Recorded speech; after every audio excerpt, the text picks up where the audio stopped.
Hello students, our today's topic is on bonds.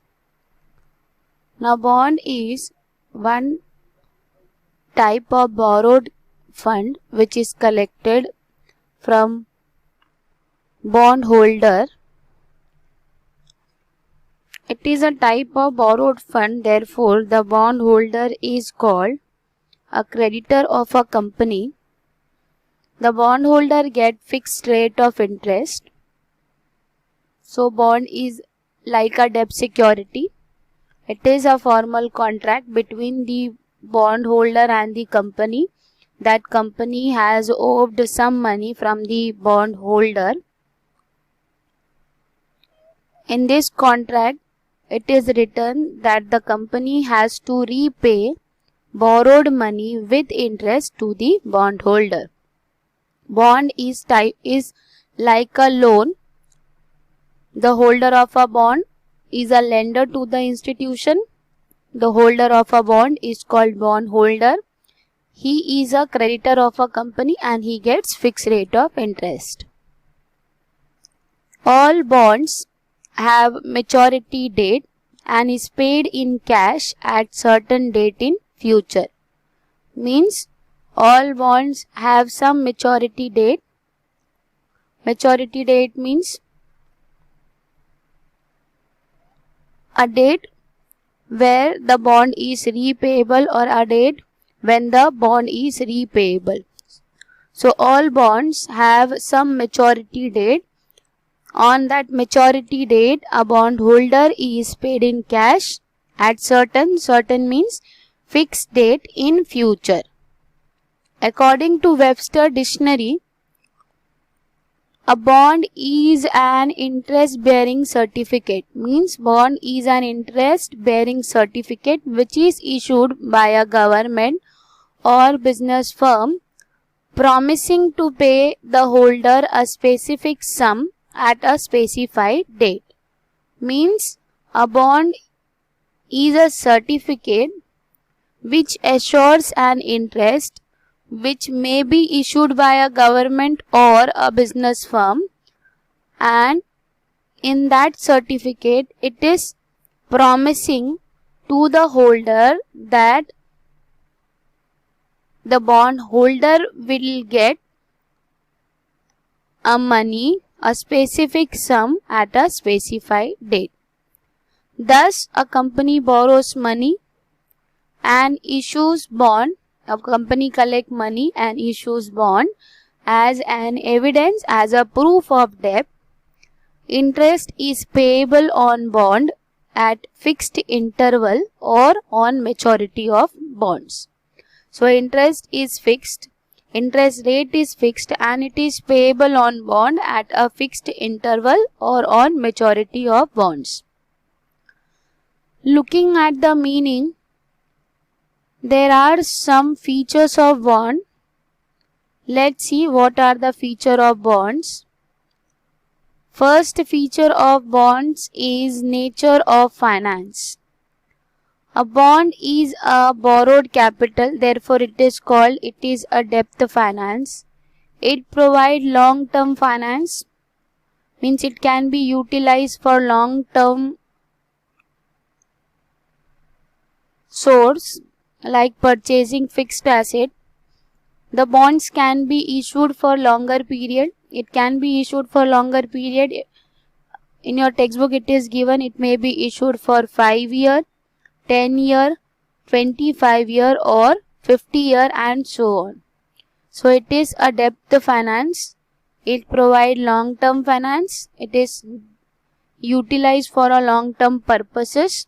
The bond can be issued for longer period, that is for 5 year, 10 year, 15 year, 25 year and 15 year. Second feature of bond is status of bondholder. The bondholders are the creditor of a company as they provide loan to the company. So, as they are the giver or they provide loan to the company, they have a status of creditors. Since they are creditors and non-owners, they are not entitled to participate in general meeting. Since they are the creditor of the company, they are not entitled to participate in general meeting. Only shareholder have a right to participate in any general meeting. Same way, equity shareholders have voting right, whereas all borrowed fund giver have no right to participate in general meeting. They have no voting right and they cannot participate in the management of the company. So, the status of bondholder, the bondholder are the creditors of the company as they provide loan to the company. Third important feature of bond is return on bonds. As they are the borrowed fund giver, as they are the loan provider of the company, they are the creditors of the company, the bondholder gets a fixed rate of interest and that rate of interest is payable at regular interval or on the maturity of bond. So the bondholder gets a fixed rate of interest and it is payable at regular interval like 1 month, every month or every 6 months or on the maturity of bond. Fourth important feature of bond is repayment. The bonds have specific maturity date. It is given in the bond certificate or certificate which is issued by the company to the bondholder. Their maturity date will be given. On that maturity date, the bonds have to be repaid. So, bonds have specific maturity date which is mentioned on the certificate and on when the principal amount is repaid. So, these are all 4 features of bond. One is nature of finance. Second one is status of bondholder. Third, return on bonds. Fourth, repayment. Now, next topic is American Depository Receipt and Global Depository Receipt. This topic we have already discussed in previous video.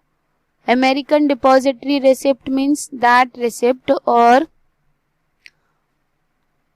a shares which is listed in America except other country is known as American Depository Receipt, and Global Depository Receipt is that receipt which is traded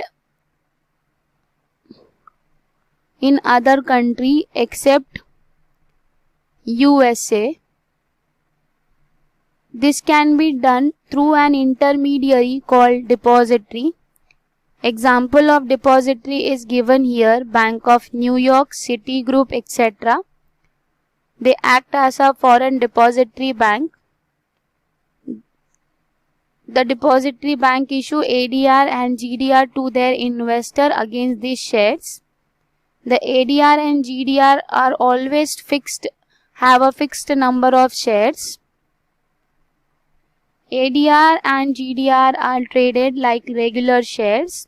The price of such share fluctuates depending on the demand and supply. See here it is given. The only difference between ADR and GDR is if the depository receipt is traded in USA, it is called American Depository Receipt, and if it is traded in a country other than USA, it is called Global Depository Receipt. The non-resident of Indian like NRI and foreign national can also invest their money in India by purchasing ADR and GDR using regular equity trading account. The company pays dividend in their home currency to the depository bank, and the depository bank convert it into the currency of an investor and pays dividend. The example of GDR is given here: London Stock Exchange, Luxembourg Stock Exchange, Nasdaq Dubai, Singapore Stock Exchange, Hong Kong Stock Exchange.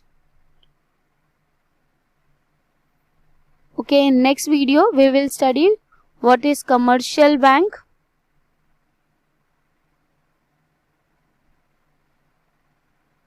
Thank you.